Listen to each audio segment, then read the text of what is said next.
Question 46. Robert's new hybrid car has a gas tank that holds 12 gallons of gas. When the tank is full, he can drive 420 miles. Assume this car uses gas at a steady rate. So part A, is the relationship between the number of gallons of gas used and the number of miles driven proportional? For example, does it change like Sonia's birdseed prediction, or is it more like Gustavo's college savings? Explain how you know. Um, so since it says that it uses it at a steady rate, that would tell me for A that it is proportional. So we're going to go a certain amount of miles for every gallon of gas. So there's going to be some type of that constant multiplier that we would have. For part B, show how much gas Robert's car will use at various distances by copying and completing the table below. So on your paper, you should have copied this table down. I need to fill in these spots. So I guess what I would do is, in order to go from 12 gallons to 6 gallons, I would just cut this in half. And so if I was doing that, if I divide this by 2, that'll be 6 gallons. If I divide that by 2, that's going to now give me 210 gallons here. I can do the exact same thing to go from 6 gallons to 3 gallons. I can just cut that in half. Half of 210 would then be 105 gallons for 3 gallons of gas. And then if I have no gallons of gas, then of course I'm going to go 0 miles per hour. So this idea that whatever I did to this, I had to do the exact same thing to the bottom, kind of like fractions. So the next part, scroll down a little bit, we know that, scroll down, and part C, we now have Robert decided to graph the situation shown below.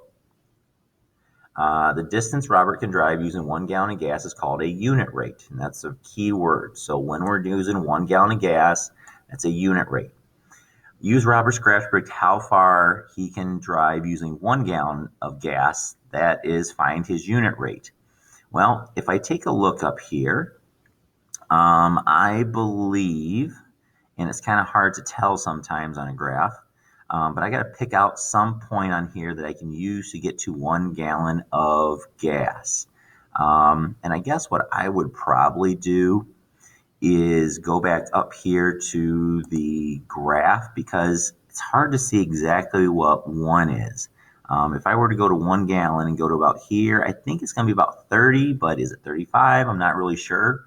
So here's what I'm going to do. I'm going to take this idea that I know that 3 gallons of gas is going to take me 105 miles.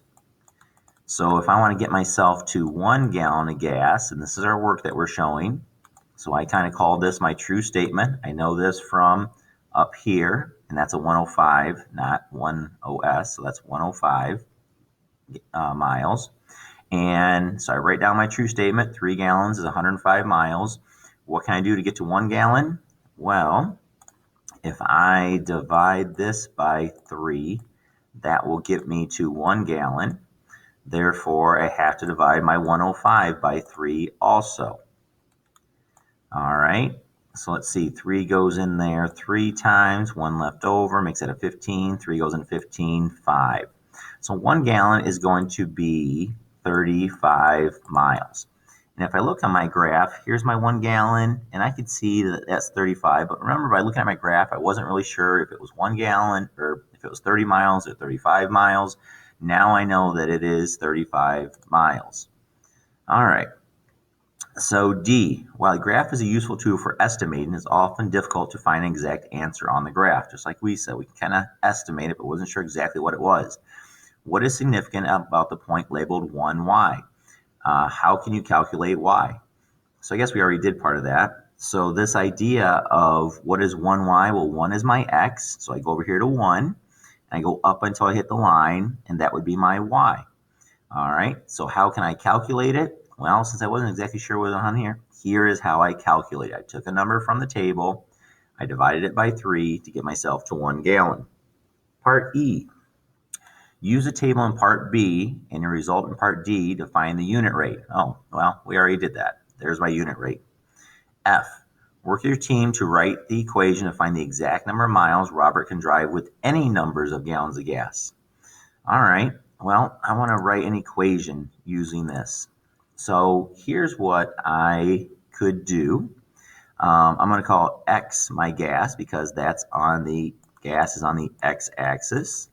And I'm going to use miles as my Y because that's on my Y-axis. And here's what I'm going to do.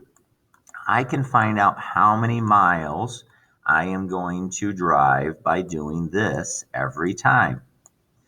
If I take my 35 and I multiply it by, if I did 2 gallons, I can multiply this by 2 and that by 2, and that would tell me how many miles. If I wanted if I wanted to use 8 gallons of gas, then I can multiply by 8, multiply by 8. So what I'm doing is I'm taking this 35 and every single time I'm multiplying it by however many gallons I want.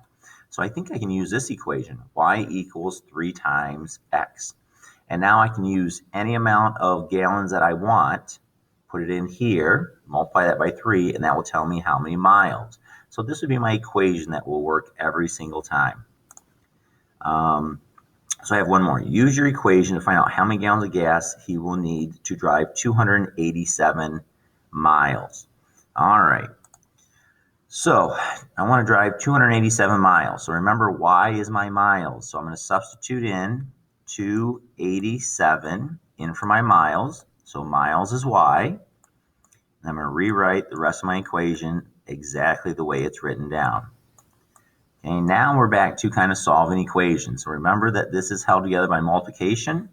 I undo multiplication by dividing. I want to get x all by itself.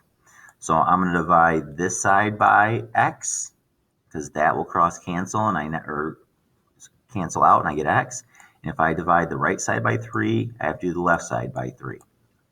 So over here, 3 divided by 3 gives me 1x.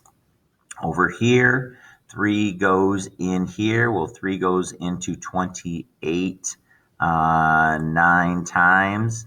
That is, oops, it's not going to come out nice, so I should probably do some division. So let's see, 287 and 3. So 3 goes into 28 9 times. That is 27. Subtract, I get 1. Drop down my 7.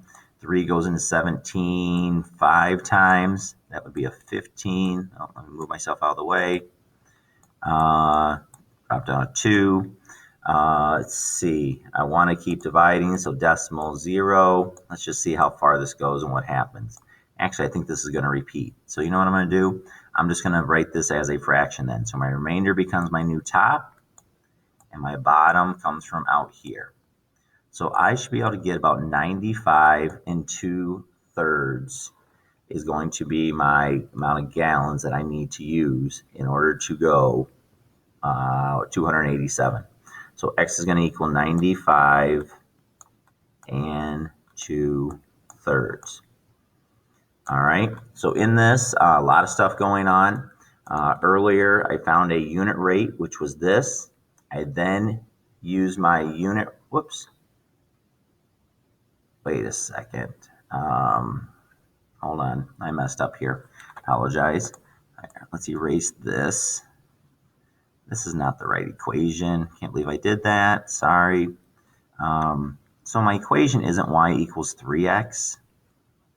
My equation, and get rid of that, is going to be, see, teachers make mistakes too. This equation is going to be this. So it's going to be y equals, and it's not 3, I forgot my 5, equals 35x. So however many gallons I do, I can multiply that by 35. All right. Now, back to our question that we had. Scroll down a little bit. Oops, oh, that stuff didn't disappear like it was supposed to. So get rid of this. Get rid of that. All right. So now back to what we were doing. I want to know about 287 miles. So once again, I put 287 in for the y. That's all I'm doing, substituting into my miles, and then I rewrite my equation. All right, sorry about that. Now I get x all by itself, so I divide by 35, and I divide this here by 35. When I do the math, so remember, this is held together by multiplication, so I divided. 35 divided by 35 is 1x. Now I got to do some division here. All right, well, let's see. 287 divided by 35. Well, let's see, 35 doesn't go into 28. It was in a 287. Ooh, I don't know. Let's see.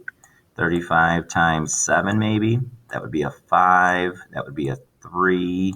That's 21 plus 2 is 23.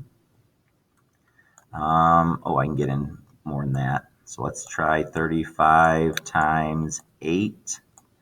That's 40. Carry my 4. That's a 0.